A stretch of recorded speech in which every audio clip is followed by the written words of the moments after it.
and I think that's a good idea because it's something that will grow in you, and you don't want it to grow in you. So that's the one exception I make to the what I say about pasteurization. But most of the time, it just destroys all the goodness in things and takes away their healing ability and a lot of their nutrients. So I'm not the biggest fan of pasteurization, but for yeast, I think that's the time and place for it. Again, everything has its place, but if it's used where it's not appropriate, then we get into a lot of trouble. So we just want to make sure that we use it where it's appropriate. So you can even apply yogurt on the skin or vaginally or rectally if you have any yeast issues there. And that can help. I like, personally, Rejuvelac, which balances your friendly flora in your intestines and helps them to control the yeast naturally themselves. You don't want to get rid of Candida because it's supposed to be there. You couldn't process sugar and alcohol without it, which would mean that most of our social lives would be over. You don't, of course, need alcohol, but you do need carbohydrates. You don't need refined sugar, but you need natural sugars in vegetables and fruits in order to function. So you couldn't process those effectively without the Candida. And so you need some of it. You just need it in a balanced way with all the other flora. And Rejuvelac and Wigmore is the one who I believe even figured out how to do that. Basically, you just soak wheat berries in distilled water. Has to be either distilled or filtered, no tap water, because the chlorine will kill the bacteria, which you want. And you just let the bacteria grow in there overnight. You come back, it's all frothy and milky.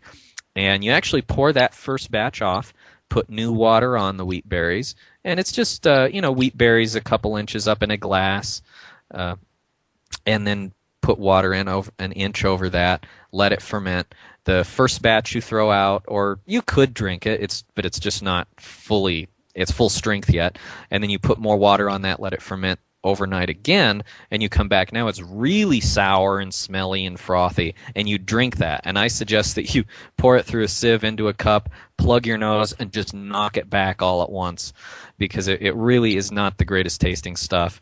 And I wouldn't suggest mixing it with other things, because you really want to get as a good concentrated strong dose.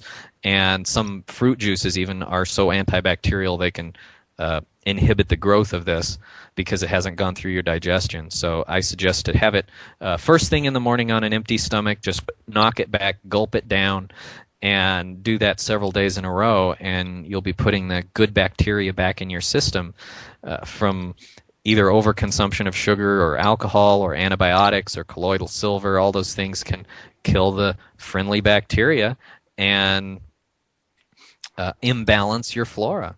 So, this will fix that situation, get you back to a natural balance, which is also what the yogurt does. I prefer the Rejuvelac. I think it's got more complete cultures. It's got all 400. You have 400. And the yogurt only has a few of them. So the Rejuvelac is a bit more complete, but the yogurt can work. And so if you're having issues, you can try the yogurt with live cultures, has to have live cultures, and see how that works for you. And boy, I think we've covered just about everything about fungus today, or at least the kinds you don't want. There are a lot of kinds of fungus that you do want that actually stimulate your immune system. We call them mushrooms. And so that's a whole nother series of shows right there. They're awesome healers. And so I think we've gone through just about everything today. And I also want to encourage you, send me some topics that you would like to hear about, or some questions that are hanging on your mind, and I will make future shows out of them. Or if it's a quick question, I'll just answer it during another show. And you can contact me and send those to me through my website, www.chrislewismh.com. That's MH as in Master Herbalist. And my name is spelled CHRISLEWIS, so chrislewismh.com. And I believe there's a Contact Me button at the top of the page. You can just click on that and put in the subject something like show topic or question for radio show, and I'll know what it is.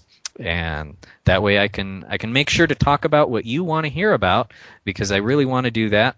And I've got plenty of material here. So if no questions come in, I'll just keep on going on what we're going on. But I'd love to hear from you and see what you want to hear about and what's important to you, and make the show even more applicable to you. And I hope you come back and join us next week for another lively, informative, and inspirational hour of growing your health.